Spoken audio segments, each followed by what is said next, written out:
Hey everybody, Walter Crosby with Helix Sales Development, your host of Sales and Cigars. Today my guest is my buddy Matt Anderson. We're talking marketing. We're talking marketing for EOS people, or if you're running EOS, we talk a lot about how the marketing message applies perfectly within an EOS organization. We're talking to founders who have a great product that have built their business to 3, 4, 5, 7, $10 million on sheer will and a great product, but you're trying to scale. We talk about how that marketing message can be adjusted. And at the end, we talk about the secret project that Matt and I have been working on that is going to help you do this super fast, give you a deliverable for your sales team so that they can go out and have the right message and help you scale your revenue. So go grab a cigar, grab a cocktail, strap in for a really important episode of Sales and Cigars. Thanks.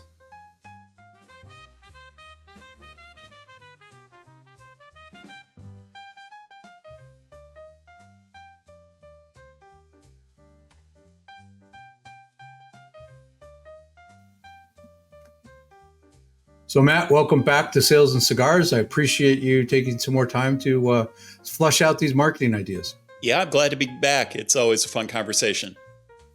I always learn something. And I've been, I don't know if we'll be able to hold this up and see the first fix your message, but see all the tabs there that I got going on? Yeah. It's sort of like the old school highlighting, and the tab and the tab in the pages.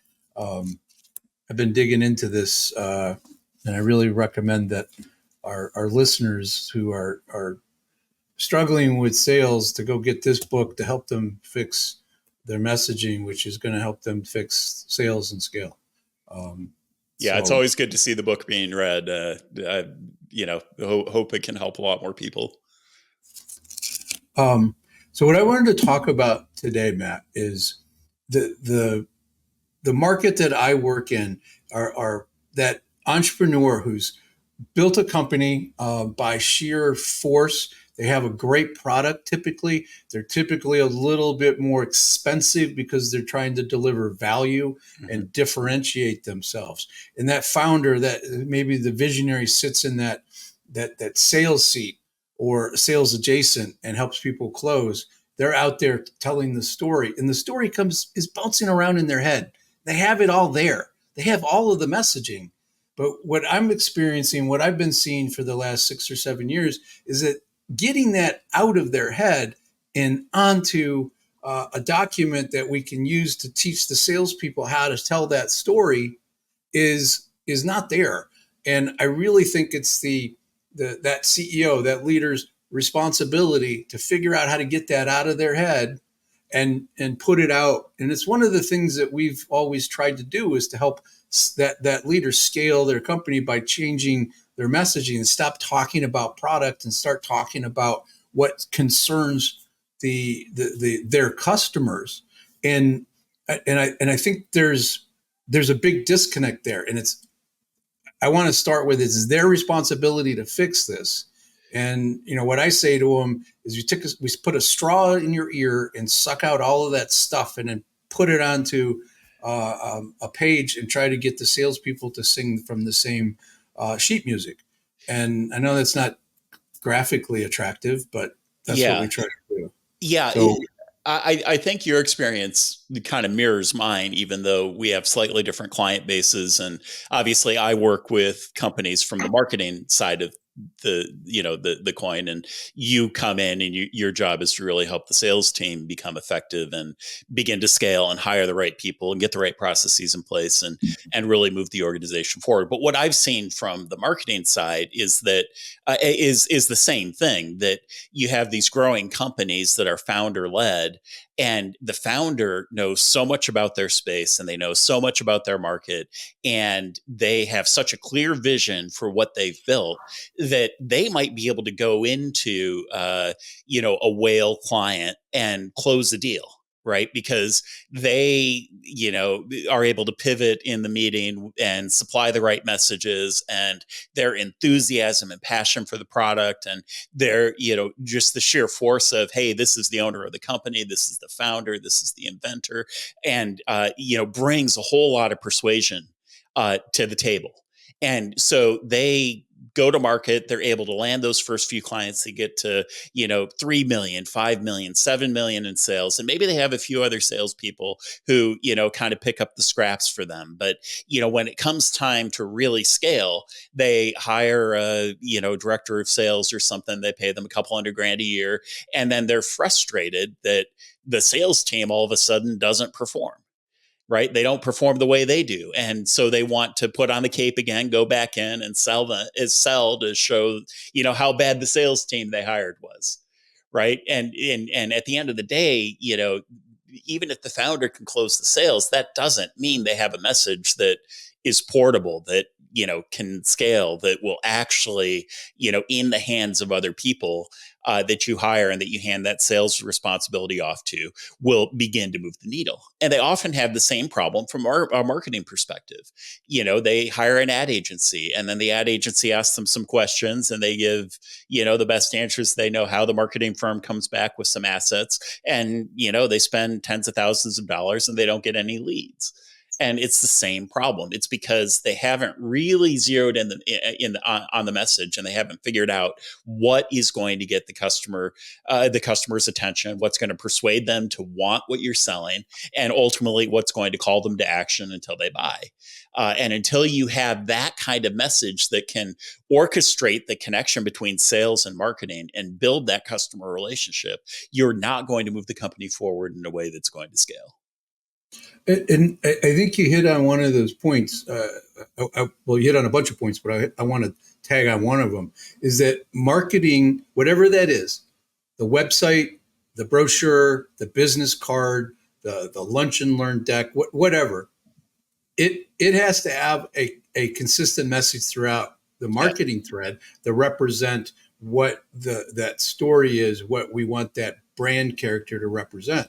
But then there's this little conduit that goes between marketing and sales, that instead of it being locked down, right, and then it gets tighter for the salespeople to be able to have a sales conversation, right, and go build off of that with the same thread from marketing. So we're not switching things up. We sound the same.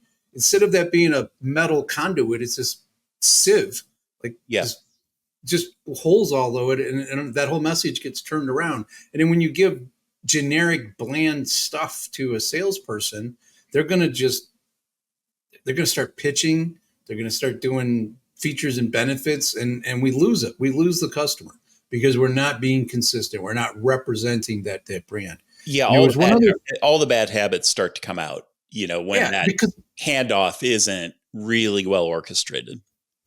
And the salespeople, even if they go out and find something, right, they still have to be consistent with everything that was said during marketing, because somebody's going to go out and look at the website and like, well, wait a minute, what the hell do these people do? I don't understand, right? Because the sales guy said this and now the website says that.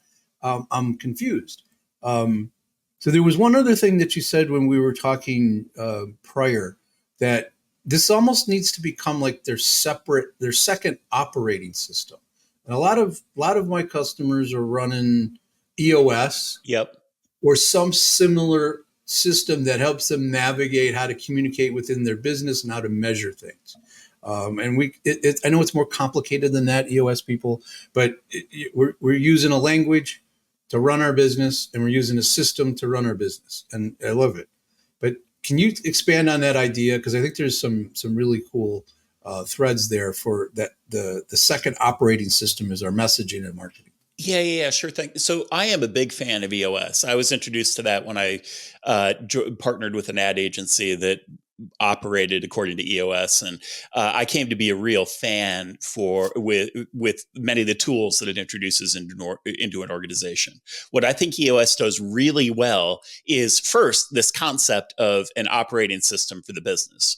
Right, that there are certain ways that we conduct meetings, and there are certain ways we chart our vision, and there are certain ways that we run a quarterly meeting, and this is what we're supposed to achieve, and this is how we begin to bit by bit turn the ship of the business around and get it on target and growing in the right direction.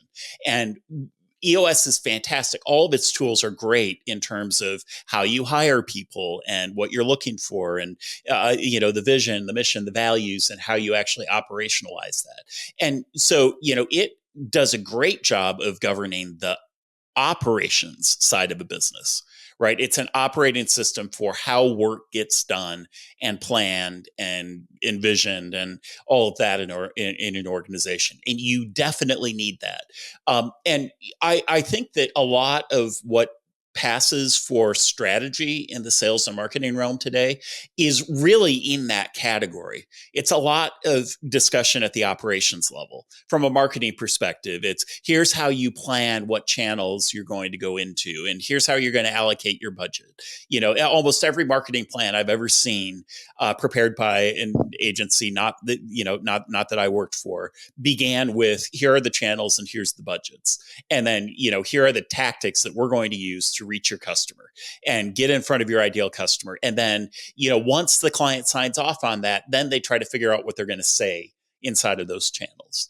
Right. And from a sales perspective, it's so much sales process training I've seen and been a part of over the years. It has been, here's the meeting that you have when you meet the lead, and then here's how you nurture the lead. And then here's the communications pathway. And here's operationally what you do to move the lead from lead to prospect to qualification to, finally closing the sale. Right. Here's where we prepare the bid and so on. And that's all great. That's all important stuff that you need to know. But what it does, and this is why I wrote that book, First Fix Your Message, I became convinced from the marketing side that what almost all of the marketing strategy books that I've encountered, and nearly all of the sales training books that I've encountered, did is by approaching things from an operations perspective, they ignore the very thing that moves the needle. At the end of the day, sales and marketing have the same goal. You need to persuade someone who maybe isn't even aware that you exist to be, to grab their attention, then persuade them to want what you're selling.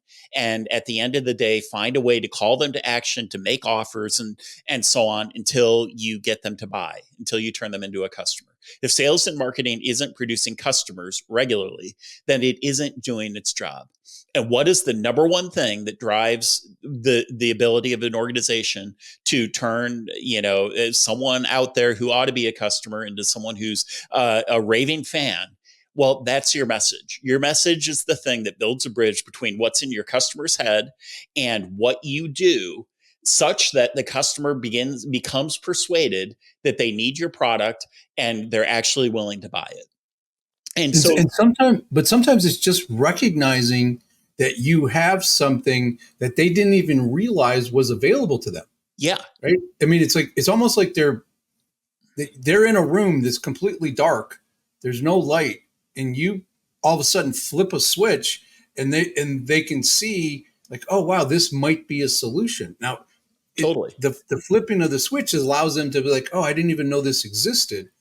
But that idea is that fall. I want to keep saying this. It falls back to the leadership of the company, the owner, the founder, the CEO, the entrepreneur, to create this message and take it out from their head and give it to the rest of the team. Marketing needs it. Right. If marketing doesn't have this, they can't do their job. Totally. Right. Because you just described it. Like, we got all these tactics. That's okay. That's a tactical plan. But like, let's go backwards and like start from the beginning. Because what I keep seeing and what you're describing is we start in the middle without really doing the homework at the beginning to get to really understand, who it is we're trying to talk to and what they give a shit about and what we need to talk about. Right. So And, in the absence of a well thought out messaging strategy, sales and marketing organizations fall back on the same tactics, right? They understand that features aren't going to sell the product, benefits are. So they create a list of features and benefits and, try to emphasize the features that they have that their competitors don't, and that's going to achieve differentiation. And maybe if they're kind of more marketing driven, they'll come up with some clever slogans that sound kind of catchy and cool, and maybe that's going to grab people's attention and is going to separate me from the competition. And maybe if my pictures look better or my logo is more slick or my website is more eye catching, then I'm going to move the needle. And that stuff does move the needle at the margins. But what the reason why I've fallen back in talking with my clients about really driving home this idea that your message is a second operating system for the business is because uh, those core components of your message, the key insights into what your customer psychology is, your understanding of what your product brings to the customer and brings to the market that will differentiate you and achieve what you're trying to do, and then the brand that you're trying to build, which is essentially this character that you try to you create that will have a relationship with your customer, what that character's values are and how it behaves and how it's going to connect with that customer. Those are the things that A, get marketing and sales working together, but B, provide a solid foundation for everything that marketing and sales is going to say. And until you have that well thought out into a strategy that based on the research you've done is going to work, activate your customer psychology to achieve what you're trying to achieve, you're going to be spinning your wheels. Marketing and sales becomes a kind of a random walk. And you're exactly right in saying that has to come in part from the founder's mind. They're the ones who invented the product, right? And one of the reasons I say it's an operating system is once you have those core insights behind your message, nailed down, and you understand that strategy, it informs everything else. It doesn't just inform what your marketing says. It doesn't just inform what your salespeople say, but it will influence how you deliver what you do. It may even cause you to change your products or invent new ones or create new offers that you bring to market because, once you have that message, it becomes very clear what you need to do for the customer in order to move the business forward. And that ultimately is the responsibility of the CEO or the founder or the board of directors or all of the above. And, and so that's why I've focused the majority of my practice not on working now inside an ad agency, but really working with those founders to help them create that message and then work with their agency and their marketing team and their sales team to, turn that into, something that's actually, going to go to market and make a difference. And it's that, and I've mentioned this before. I was sitting, I was sitting at with somebody that in my network, right, that I was introduced to, a very successful lawyer who does a lot of work with business owners who are trying to grow and scale and deal with the legal issues and the HR issues that they have. And we talked for like 20 minutes about a variety of things, nothing about business. And then he looked at me, he's like, "What do you do?" Yeah. And I'm like, "I help all of those people you were talking about scale their sales." And he's, "Well, how do you do that?" And I'm like, "Well, think of it this way. We put a straw in the ear of that CEO, that visionary, that founder, and suck out all the things that are rattling around in their head, and then put structure around it, and then give it to a sales team so they can scale." And that's all I said to him. And he looked at me. He's like, "I understand." Yeah. Like, okay. And like, when then I handed him one of my books, and I said, "Well, this will give you a little bit more insight as to the way we do about it and the mistakes that those people have." But it was like that message resonated with that person. So what I do, right, because we've talked about offers in the past, and we've talked about how we differentiate, and we've talked about our prospects and our ideal customers as we've been talking about your messaging in the book. But you can have a slightly different offer based on who you're talking to, right? If the customer is in a Right. little bit different segment, that offer substantially is the same, but we're going to use a little bit of different language or a little bit of different color or hit a different little thing to bring them in. Is that, Yeah. No, exactly. I mean, correct me but if the I'm wrong, core is but the same. I imagine in your world of B2B sales that, maybe 80% of your customers' offers are the same from client to client. But I would imagine that, there's a step in the process where you're creating a bespoke proposal, or, a bespoke quote that, you've uncovered unique needs that the specific client has that you can satisfy. And, it all goes together into a compelling offer. That's not, at that point, that's the job of sales and not marketing, but the same principles apply. It's still a message that has to have cohesion from the very first time they encounter the company all the way through delivery. And if you don't have a coherent strategy for that, you're going to be spinning your wheels. And you're going to do bespoke proposals that every one of them is unique and takes an hour to put together if Right. you don't have the strategy. But if you do, if you've come up with two or three, four offers, whatever the number is, if you've got the solid offers, then the sales process becomes, does this person have the problem that we can solve? And if they Right. do have the problem that we can solve, do they care about it? Is there enough urgency? Is it compelling for them to do something about it? Is it costing them money? Right? But the sales process, if we know what those things are, then we can go there quicker. It's like a trial lawyer asking a question of somebody on the stand. We know the answer, right? They know the Yeah. answer. When they're not going to ask that person a question and be surprised, oh crap, that's going to take us in the wrong direction. Sales is similar. We want to make sure that we can help them. And if we can't help them, we want to tell them that too. We want to let them know that this isn't a really good fit. But if we can get those offers to be substantially the same, and it'd be very simple to articulate what it is that we're going to do, life is easier for sales. The sales cycle's shorter. The win rate goes up. People become more effective and efficient because we're not creating all this stuff if we've done the work at the beginning. Right. I keep going back to this. That CEO, that leader, that entrepreneur, that visionary, you got to be able to give this to your team. You got to give it to marketing.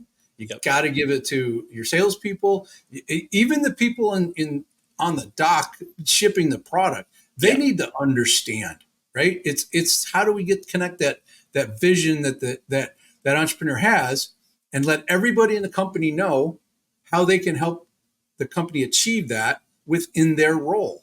And it'll vary Totally. a lot, and sometimes it's not a big deal, but Yeah. So everybody has a role. Yeah, so there's a lot there that I'd like to unpack for a second. I guess the first thing, I know what I hear from a marketing perspective, but I wonder if your experience is similar to mine.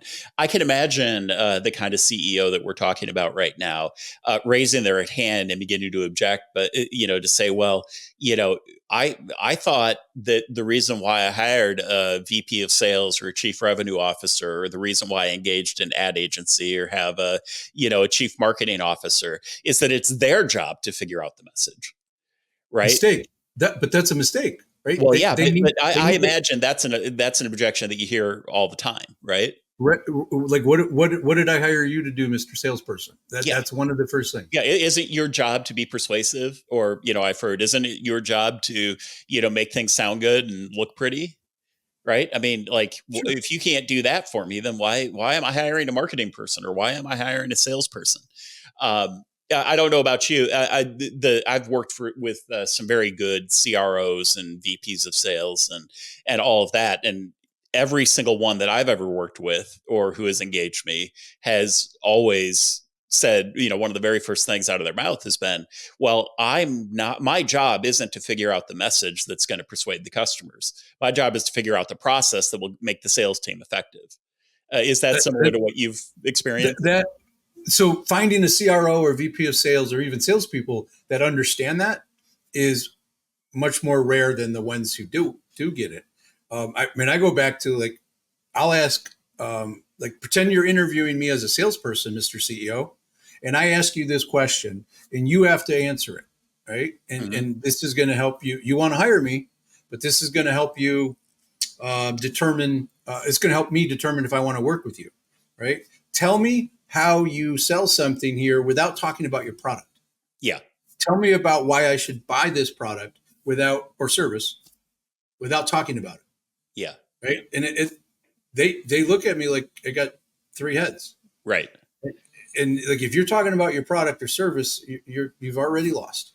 Yeah. In Your very best customers in that situation are their default response is going to be no. They're pitched to all day, every day, and they don't want to be taken advantage of. They don't want someone to waste their time.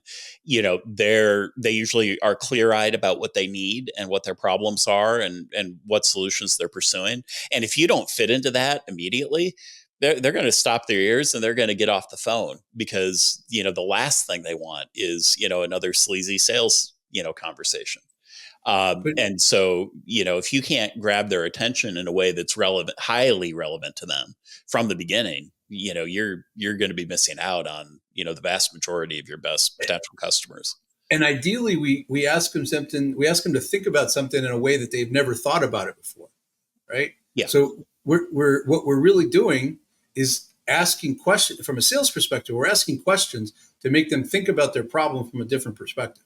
Right. It's not telling them about the features in the product. It's about like getting them to realize that the way they've been thinking about this has some challenges in it. It's not completely wrong, but that just usually it's a minor little tweak, right? An airplane flying across the country, goes off track almost consistently, and they have to bring themselves back every 3 or 4 degrees off track. They got to bring themselves back. That's what the autopilot does. Otherwise, the thing will just you'll end up trying to go to Los Angeles and you'll end up in Spokane, Washington. And we have to do that. That thread that comes from marketing comes from that visionary, and they have to help put that story in place, put the guardrails in place, put that messaging in place. They don't have to know how to do it, but they got to work with somebody that does know how to do that. Yeah, no, exactly. And, I think the CEO objection that we talked about just a moment ago is a little more insidious when it comes to the marketing side, because there are a lot of ad agencies and, marketing staff that you will hire who will, if you say, well, your job is to figure out the message, they're going to see that as kind of your permission to undergo the kind of creative exercise they like to do. And so they'll ask a couple of discovery questions and, try to understand your features and benefits. And then they're going to go off and they're going to try to, use their creative skills as a writer or a designer or a video editor to create the kind of assets that they want to create. And what is unfortunate is they actually think they're giving you the message, right? But all they're doing is they're taking the poorly defined message that you gave them, this little bit of discovery that they did, and then they're putting lipstick on the pig. They can make it sound better, they can make it look prettier, but until the meaning of the message is as cohesive and strategically calculated as it needs to be, you're not going to fix the problem just by making it look better or sound nicer, right? You will spend more. You'll spend more money on ads and websites and email systems that are putting out a crappy message. Yeah, right? exactly. And so what I realized early in my career, the first ad agency that I worked for that wasn't doing direct response marketing. I started out as a direct response, kind of junk mail copywriter. And then I moved over to an ad agency that did brand work for billion-dollar companies and challenger brands. And they had, the most talented creative director that I've ever worked with or for. And, we did some absolutely incredible work for some brands. But then, the very same team that did this amazing work that literally won national awards, like top 5, top 10 campaigns on the year nationally, would then, have this client that had tremendous, a tremendous product and, all the runway in the market that that you could want. And we would, apply all our creative skill. And then all of a sudden it would fall flat. They'd spend hundreds of thousands of dollars, get very little from it. And then we'd be fired a year later. And, I started to wonder, well, what's the difference between, those campaigns that scale to the skies and, make the owners multimillionaires and, decamillionaires and, make shareholders, in some cases, hundreds of millions of dollars, and those campaigns that crashed and burned. And what I realized was the key determinant wasn't who was working on the product or who was, how hard they were working or how talented they were. It was the same team across all the different campaigns. The single biggest determinant of of whether we succeeded or failed was how good how good of a message we got from our clients first. And, from my direct response background, I started to understand psychologically what was missing in those campaigns that failed. It was where the client didn't have a really good understanding of their customer psychology, or they weren't able to communicate that understanding very well, or they, were so close to the product that they emphasized features that were irrelevant and forgot about the benefits that really moved the needle. And, there were just a number of very simple things that if we could get the right answers out of our clients in the first place, our campaigns were going to be a lot more successful. So the process that I document in the book, First Fix Your Message, started there. We overhauled the strategy process from a go away and be brilliant model, which is what we called it, to facilitation, where, to use your analogy, you're trying to suck all that implicit knowledge out of the mind of the leadership team, out of the sales leaders, out of, the people who were involved in marketing, even out of sometimes people on the factory floor. And when you got that latent knowledge out of them, and then were able to structure it in a way that you had the message, that you could create a messaging strategy first, that you it really built that bridge between the customer psychology and the product you're selling. Then all the other stuff that you have to do in marketing and sales became a lot easier. And that's where I started to recognize that, hey, this is almost a second operating system for the company. Like you said, I've had clients who have taken the messaging strategy document and they've done an all hands meeting with every shift in the factory, hundreds of employees who are making their products. And, then they report a quarter later that morale has never been higher. And that, the person who's running the welding machine or the person who's stamping out parts on the steel press, all of a sudden are able to connect what they're doing all day, every day with the customers whose lives they're making better. And they come to work motivated and inspired, and they actually understand what the business is about They and get where the it's why. going. They understand the whole piece. They get the why as to what they're doing is one piece of the puzzle, but they're really helping deliver that for the end user, changing things for the better, right? And most Yeah. people want to do that. Now, So and I'll say this, and I wonder if your experience is the same as mine has been. I've worked with hundreds of clients in the last 23 years, upwards of $10 billion to $1 billion to $100 million to, just starting out.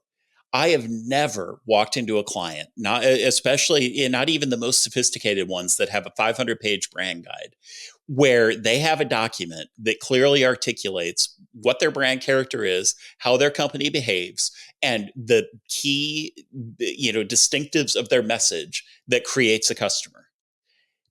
Even though never your seen. message is this implicit operating system for the business, I have never seen a company before I've started to work with them actively managing that in a way that, they have a very simple document that's portable that, can drive the strategy forward. Is that similar to your experience? Oh, it's just never there. It no matter whether the offering is a B2B service or the a B2C service or a manufacturing distribution, nobody has put the time and thought into it. They've built a great product and they've worked really hard to get it out there, but they've never really thought about what it is that they're doing, why they're doing it, and how to tell that story. Yeah. So if And you're listening to this, I'd be very surprised if you have the kind of messaging strategy or document that we're talking about. And I just want you to imagine being a salesperson and you go into a company, you're just hired along with four other people, you have a great track record of sales. And they tell you, hey, here's the kind of customers you want to go talk to, and here's the product you're going to sell. And you ask them, well, okay, what do I need to say to my customers, and they give you, a standard elevator pitch that they paid, 20, 30 grand to an ad agency to create. And imagine, how likely do you think you're going to be successful with those tools? Thanks for being part of another fun episode of Sales and Cigars. Let me ask you a question. Are you tired of struggling to hire sales talent that's going to move the needle for your company? Well, maybe you should attend my Sales Hiring Secrets program and discover the number one mistake that business owners are making with hiring sales talent in their organization. The details are in the show notes. Click on the page. It gives you all the details. It gives you everything you need to know to solve the problem of sales talent on your team. Thanks. If you're a performer in sales and you show up that first day, and if they're not giving you, here's your top 100 prospects because they fit this profile, and this is what they care about, and here are here's the what you need to say to them. If you don't get that, you're very unlikely to stick around, right? Yeah. I've left the job the first day. Yeah. I was excited, but I show up and they don't have any of the stuff that they said they had. Right. And if you do stick around, it's going to be incumbent on you to figure all that stuff out. And you're going to succeed only if you can guess at what's in the head of the founder and figure out a message that works. And as we already said, most salespeople, that's not their forte. It's not a strength. It's not the job responsibility, right? It's not something we should be accountable for. So, and I think this kind of takes us to that point, Matt, where this is why, we've been working on this, like I call it a secret project.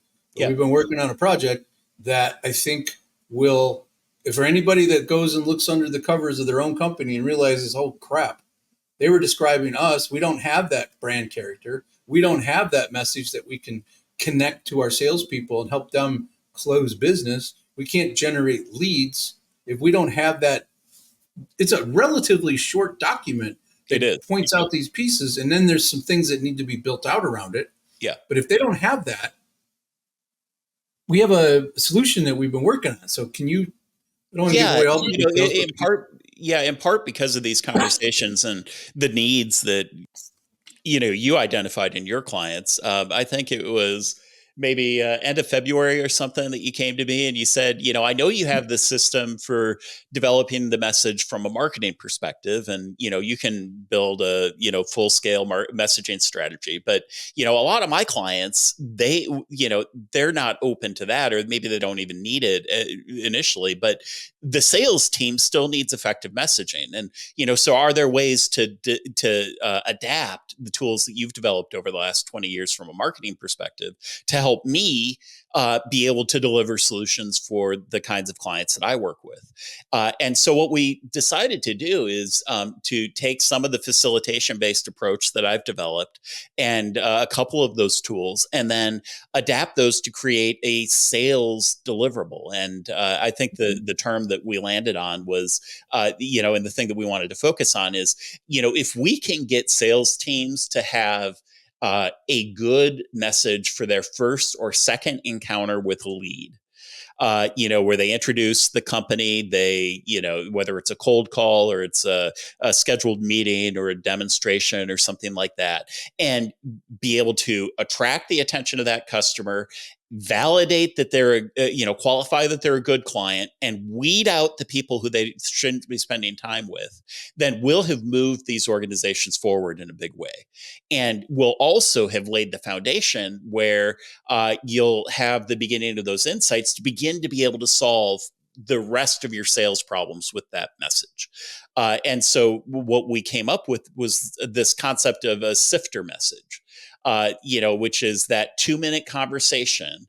How can you do it in a way that is, that respects the different personalities of your salespeople, but is still somewhat scripted, so everyone's singing from the same sheet of music? And how can we very quickly figure out what needs to be said in those moments to convert a lead into a prospect, qualify and attract the very best, customers, while, disqualifying the tire kickers. So I think we've got a way to do that. And, I know from, doing this for 20 years in the marketing realm that the facilitation tools that we're using do a very good job of drawing out, pulling out those key insights in the organization to build a message from them. I know that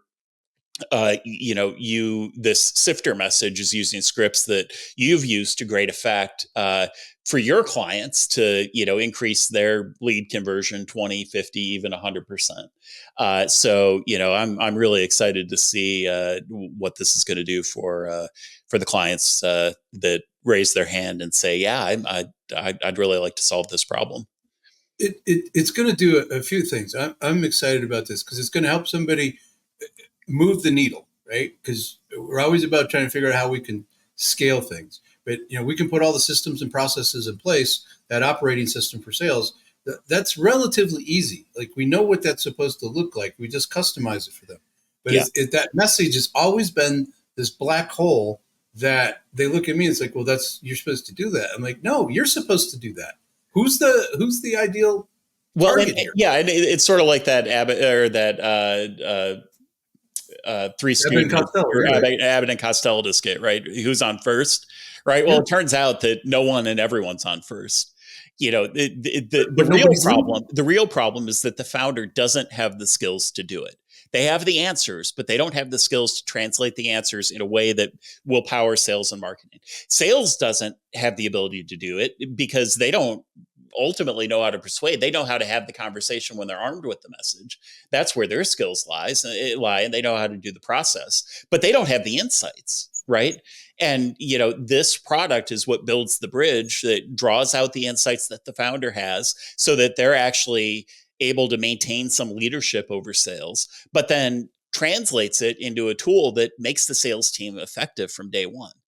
And what also excites me about this is that the very things that people are going to learn in this first engagement, it opens up the doors to really fix a lot of other things in the organization. And so for a very small amount up front, you're not having to commit to, $50, $60, $75,000 of work, which you typically would if you brought an ad agency in to try to tackle some of these problems. You're able to solve an immediate problem, get things moving, and then figure out what else you need to do, all from, investing, maybe 10 hours of your time across, 6 weeks, and getting some sales training to boot. We'll be able to give them a deliverable that will move the needle for them, but it's also going to set the stage if they're so inclined, and they should be.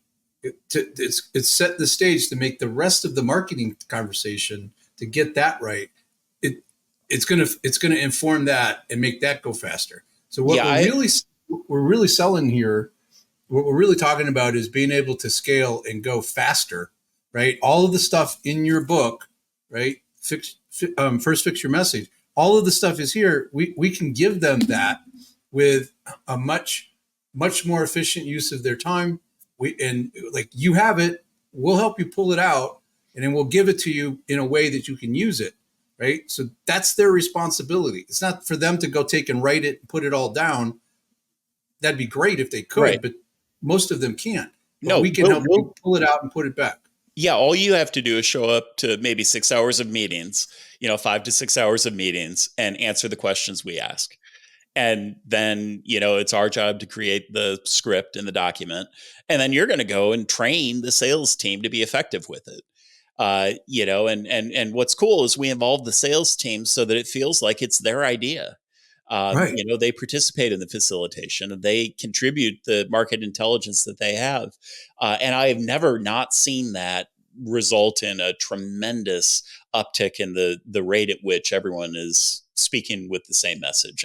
And ultimately, if the message is what drives the sales organization forward, if you don't have confidence that your sales team is saying the same thing to prospects, It's going to cause a ton of problems downstream. You can't have any confidence in the forecast they give you because you don't know what they've said to the customers, and you don't know whether they've validated, they've qualified them or not. You also don't know whether you're making the right offers, and if they do end up buying, you don't know if you're going to be able to deliver on the offer. Because in the absence of a message, salespeople, I hate to break it to you, but they're going to promise whatever they have to promise to keep the customer interested. And sometimes that has nothing to do with what your product actually does. I mean, how many times have you heard from operations that the customer is unhappy because the person promised them a whole bunch of things that our product doesn't do?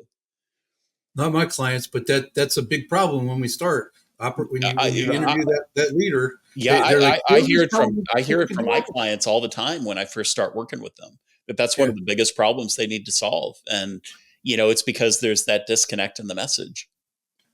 I was having an operations conversation with an operations leader the other day, and he's like, "They give us this information and they expect us to go, take a turd and make it into some golden nugget." And I'm like, "Well, if you accepted the turd without telling them I'm not doing this, you didn't give me enough information. Yeah, That's on you, yeah, right?" exactly.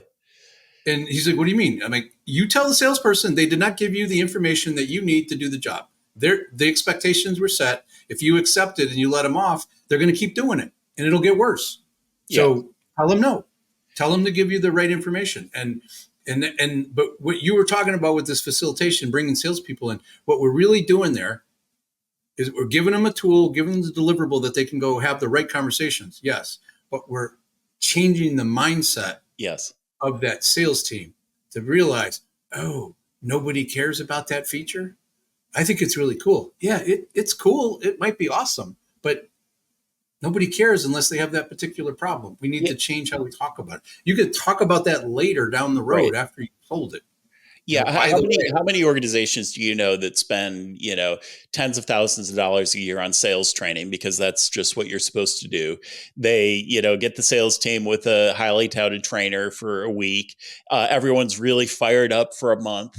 And then you look at the end of the year and it didn't move the needle, right? Because what passes for sales training, so much of it is fun and games. It's generic. It's not adapted to exactly what you have to do every day to create a customer.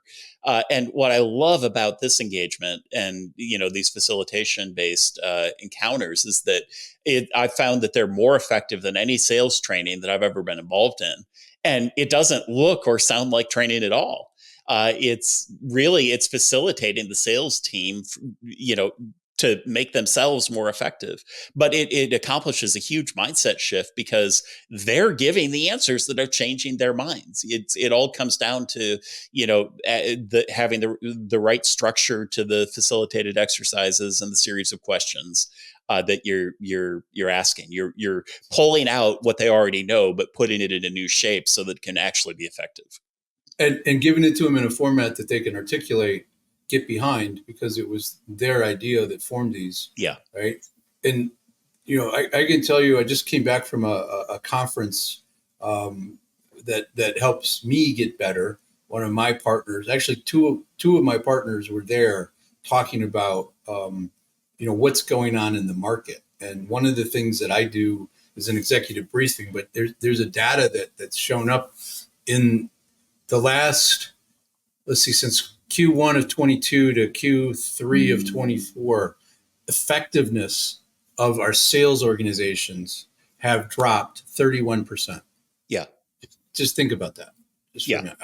How poorly they're behaving and how much more difficult it is to be effective in sales, right? And there's a lot of factors there, but one of the big ones is them having the right message to be able to share with the customers. So if productivity and effectiveness is dropping to that level, and you want to go grab some market share because most of your competitors have crappy salespeople, you can go out and go grab market share. You can go grab revenue. You can go scale, start to increase your brand awareness. All of those things with this simple facilitation that we're talking about, Yeah. and we'll have this available soon. Yeah. So if someone is listening to this and you're saying, well, this sure sounds like they're describing me. I have a lot of these same problems. What I'd encourage you to do is to, raise your hand and say, "Hey, I'm interested. What will this take?" I would encourage you that you just go through the first 6 hours of facilitation. If that doesn't uncover some key insights and it doesn't kind of shake up your sales team in a good way, then tell us, hey, it was money poorly spent. Let's bring an end to this. I will tell you that 95% of the time I've done one of these facilitations, I get the same answer from the client, especially the ones that thought they didn't need it. This is one of the most valuable things I've ever done for my business, and B, I didn't realize how much that we haven't really documented that's crucial for moving the business forward. There were so many new ideas and insights that came out that we have a full agenda now that will really transform this company. Their rocks for the next year will be laid out for them to start to work on. Yeah, Absolutely. and especially if you are an EOS organization, I think you will find that this is an incredibly valuable complement to what EOS does for you, and that it fills in a lot of the missing pieces, because there are missing pieces in EOS. And that's again why I talk about the message as the second operating system. So Walter, if someone is listening to us now, we might be to a point by the time this airs that we'll have a link in the description, but I'm guessing not. How's the best way for them to get in touch with you to talk about whether this would be a good fit for them?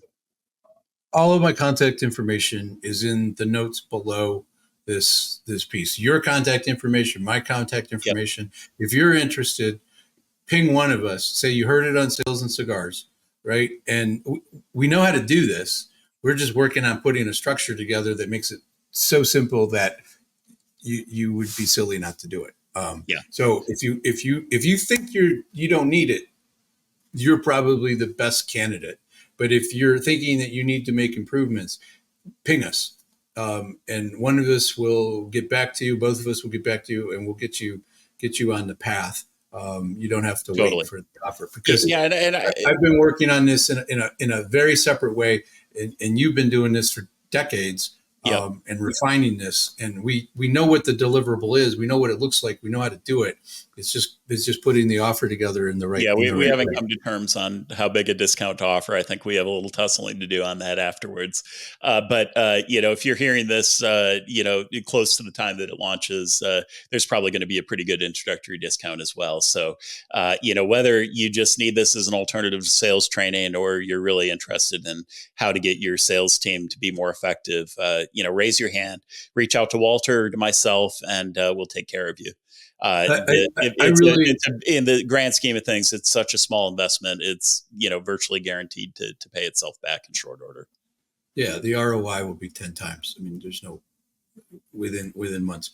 The thing that I want to land, and we can land the plane here, is I don't believe in doing sales training until you fixed all of this other stuff. Totally.